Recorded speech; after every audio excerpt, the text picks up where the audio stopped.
গুরুদেব, আমি নিজের হাতে মিষ্টির প্যাকেট সাজিয়েছি। এখন বলছে নাকি আমি মিথ্যে কথা বলছি, খালি প্যাকেট দিয়েছি। দাঁড়ো দাঁড়ো, আমি দেখি কি হয়েছে, আমি দেখি। আমি এক্ষুনি দেখে বলছি কে তোমাদের সাথে এরকম বদমাশি আর রসিকতা করেছে।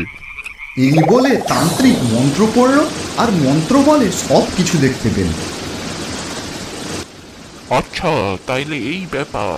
এই এই ডাইনি বুড়িরই কাজ, এরই বদমাশি আর এরই রসিকতা। দাঁড়া, দেখাচ্ছি মজা আমি।